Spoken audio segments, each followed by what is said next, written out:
Hello எல்லாருக்கும் வணக்கம். Welcome to Prabha's nest my life as a teacher. இன்றைக்கி வீடியோவில் நான் உங்களோட என்ன ஷேர் பண்ண போகிறேன்னு பார்த்துக்கிட்டிங்கன்னா ஜான்வரி 2 என்னோடய மினி விலாக் தாங்க உங்களோட ஷேர் பண்ண போகிறேன். ஸோ இன்றைக்கி காலையிலே எங்களுக்கு ஸ்கூல், நாங்கள் 7:30 வீட்டிலேருந்து கிளம்பினோம்.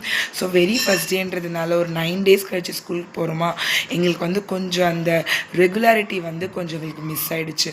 ஸோ இன்றைக்கி ரொம்ப சிம்பிளாக வச்சுட்டு டைமுக்கு போயிடலாம் அப்படின்றதுனால இட்லி, கொத்தமல்லி துவையல், அண்ட் தென் மத்தியானத்துக்கு தயிர் சாதம், அதே துவையல், ஃப்ரெண்ட்ஸ்க்கெல்லாம் கொடுக்க குலாப் ஜாமுன், திருப்பதி லட்டு, பாப்பா கேக் எக்ஸ்ட்ராவாக எடுத்துகிட்டு போயிருந்தா, பையனுக்குமே இது தாங்க பேக் பண்ணியிருந்தேன். ஸோ அண்ட் தென் ஈவினிங் ஸ்கூல்லேருந்து நேரே பேப்பர் மில்ஸ் ரோட்டில் இருக்கிற வளர்மதிக்கு தான் போயிருந்தோம். எங்கள் எதிர் வீட்டில் ஒரு குட்டி குழந்தைக்கு நாளைக்கு ஃபர்ஸ்ட் இயர் பர்த்டே. அவளுக்கு ஒரு ட்ரெஸ் வாங்கலாம், அண்ட் தென் ஒரு கிஃப்ட் வாங்கலாம், டாய் வாங்கலாம் அப்படின்ட்டுன்னு வளர்மதி பக்கத்தில் இருக்கிற கோமதி ஸ்டோருக்கு போயிருந்தோம். வளர்மதியில் ரொம்ப சூப்பராக இருந்ததுங்க ஒரு ட்ரெஸ்ஸு. அவளுக்கு அதை வாங்கிட்டோம். அண்ட் தென் டாய் வாங்குறதுல தான், டெட்டி பியர் வாங்குறதுல கலர் எல்லாமே அழகாக இருந்தது. ஆனால் அதில் கொஞ்சம் முடியாக இருந்ததுனால குழந்தைக்கு எப்படி வாயில் வச்ச என்னாகலாம் யோசித்தோம். அம்மா ஃபஸ்ட்டு இதை எடுத்து வச்சுட்டேன். அதுக்கப்புறம் இந்த டாய் கொஞ்சம் அழகாக இருந்தது.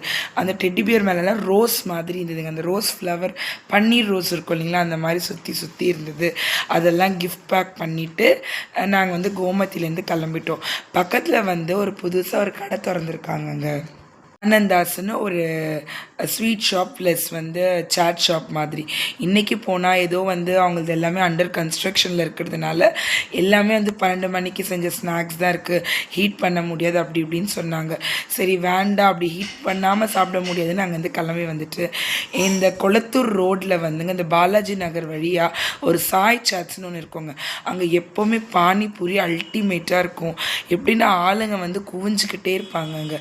ஸோ அவங்கக்கிட்ட நானும் என் பசங்களும் பானிபூரி சாப்பிட்டோம். நான் ஒரு சாண்ட்விச் சாப்பிட்ருந்தேன்.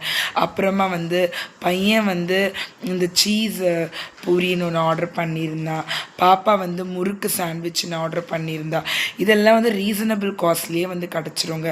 இது ரெகுலராக சாப்பிட மாட்டோம், எப்போவாச்சும் 3 monthsக்கு ஒரு தடவை, இல்லை 5 monthsக்கு ஒரு தடவை தான். ஸோ அதெல்லாம் முடிச்சுட்டு வீட்டுக்கு வரும்போது அப்பாடான்னு ஆயிடுச்சுங்க. ஏன்னா 9 days வீட்டில் திருதிப்புன்னு போயிட்டு ஒரு நாளெல்லாம் நின்று கத்தி பேசுறதுக்குள்ளேயே பாருங்கள் என் தொண்டை எப்படி ஆயிடுச்சுன்னு. ஓகேங்க, என்னோட டே உங்களுக்கு எல்லாருக்குமே பிடிச்சிருக்கும்னு நினைக்கிறேன். பரபரப்பான ஒரு டே. நான் எப்போவும் சொல்கிற மாதிரி தான், மறக்காமல் like and subscribe my channel, support பண்ணுங்கள். பாருங்கள் நான் எவ்வளோ டயர்டாக இருக்கிறேன்ட்டுன்னு.